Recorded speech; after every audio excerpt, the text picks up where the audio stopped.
24 अगस्त 2024 की शाम को दक्षिण अफ्रीका के जोहान्सबर्ग में ब्रिक्स संगठन में 6 नए देश शामिल हुए। इन देशों में 4 इस्लामिक देश हैं। भारत ने इन सभी देशों को ब्रिक्स संगठन में शामिल होने के लिए सहमति दे दी है।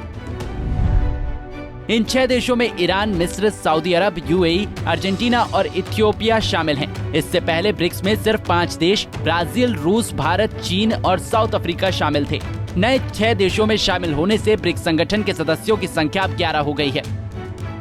इस दौरान भारत के विदेश सचिव ने पीएम मोदी की दक्षिण अफ्रीका की यात्रा के समापन पर मीडिया से बातचीत की। उन्होंने बताया कि पीएम मोदी ने ब्रिक्स समिट के इतर चीन के राष्ट्रपति शी जिनपिंग और अन्य नेताओं के साथ बातचीत की। उन्होंने बताया कि शी जिनपिंग के साथ बातचीत में पीएम मोदी ने एलएसी पर अनसुलझे मुद्दों पर भारत की चिंताओं को उठाया। बता दें कि दोनों नेताओं के बीच ये मुलाकात ऐसे वक्त पर हुई जब कुछ ही दिनों में दिल्ली में G20 समिट होना है।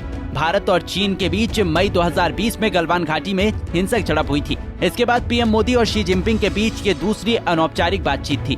इससे पहले दोनों नेता इंडोनेशिया के बाली में G20 समिट के दौरान मिले थे। इस दौरान पीएम मोदी ने द्विपक्षीय संबंधों को स्थिर करने पर जोर दिया था। इससे पहले चीनी राष्ट्रपति शी जिनपिंग ने 23 अगस्त 2023 को ब्रिक्स शिखर सम्मेलन के मौके पर भारतीय प्रधानमंत्री नरेंद्र मोदी से बातचीत की थी। दोनों नेताओं ने मौजूदा चीन भारत संबंधों और साझा हित के अन्य सवालों पर स्पष्ट और गहन विचारों का आदान प्रदान किया। राष्ट्रपति शी जिनपिंग ने इस बात पर जोर दिया कि चीन भारत संबंधों में सुधार दोनों देशों और लोगों के साझा हितों को पूरा करता है और दुनिया और क्षेत्र की शांति, स्थिरता और विकास के लिए भी जरूरी है। दोनों पक्षों को अपने द्विपक्षीय संबंधों के समग्र हितों को ध्यान में रखना चाहिए और सीमा मुद्दों को ठीक से संभालना चाहिए ताकि संयुक्त रूप से सीमा क्षेत्र में शांति की रक्षा की जा सके। सवाल ये भी उठ रहा है कि क्या ब्रिक्स में 6 नए देश शामिल होने की वजह से संगठन को क्या फायदा हो सकता है। नंबर 1, सऊदी अरब और यूएई जैसे देशों में प्रति व्यक्ति आय काफी ज्यादा है। इसके अलावा उनके पास फॉरेन रिजर्व में काफी पैसा भी है। ऐसे में इन देशों के ब्रिक्स से जुड़ने पर संगठन को आर्थिक ताकत मिलेगी। इनके शामिल होने से ब्रिक्स के न्यू डेवलपमेंट बैंक को विश्व बैंक और IMF के विकल्प की तरह स्थापित किया जा सकता है।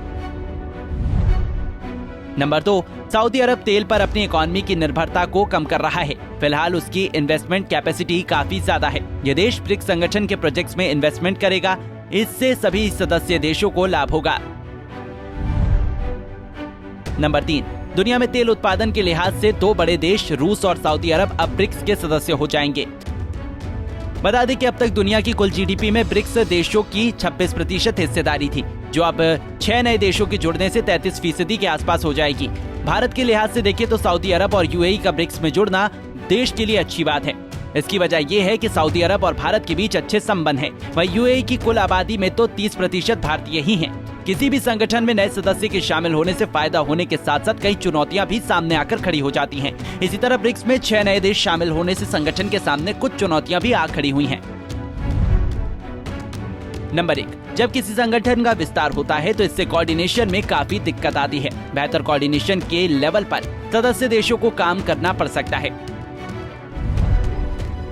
नंबर 2, ईरान और रूस जैसे देशों पर पश्चिमी देशों की काफी ज्यादा पाबंदियां हैं। ऐसे में इस संगठन के सामने ये चुनौती होगी कि उन पाबंदियों से कैसे डील करें।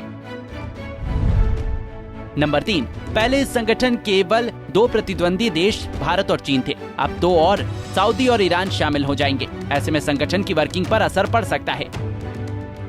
ब्रिक्स में 6 नए देश शामिल होने को आप कैसे देखते हैं? क्या इससे विकासशील देशों को फायदा पहुंचेगा? क्या इससे भारत को आर्थिक तौर पर और ज्यादा सुरक्षा मिलेगी?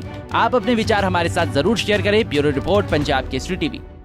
हमसे जुड़े रहने के लिए हमारे YouTube चैनल को सब्सक्राइब करें और नई वीडियो की नोटिफिकेशन के लिए बेल आइकॉन को दबाएं।